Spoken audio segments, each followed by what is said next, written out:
Okay, let's take a look at some geometry problems. The first one says, what is the surface area of a cube with each edge length of 5 centimeters? All right, so here's a cube.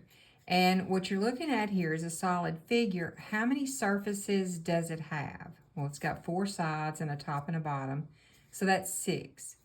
And since this says each edge length is 5 centimeters, they're all the same. So if I could just find the area of one surface and multiply it times 6, I'll have my answer. So let's do that.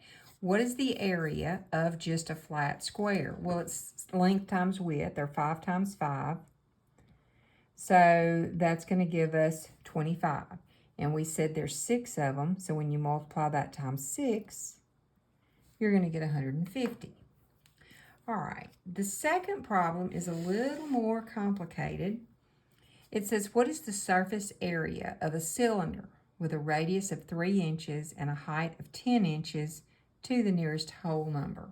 Okay, well, what are we looking at here? You've got a cylinder, which this would be a pretty good replication of one. And the surface area is going to be the area of, say, a top, which is a circle, and a bottom, which is the same circle, and then the area of the outside of the cylinder.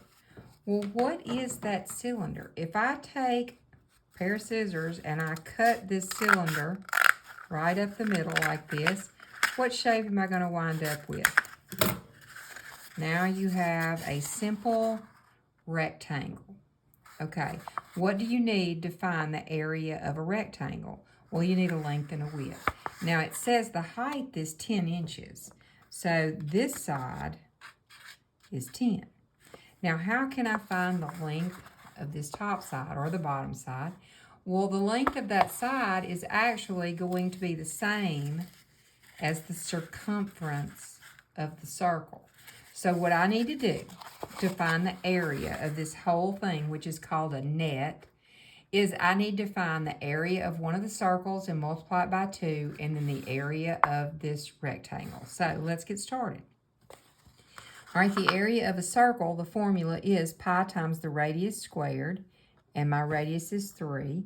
So I'm going to have pi times 3 squared, which is 9 pi. Now remember, there was 2 of those circles, the top and the bottom. So now I'm going to multiply that times 2, and I get 18 pi. So that is the area of the top and bottom circle.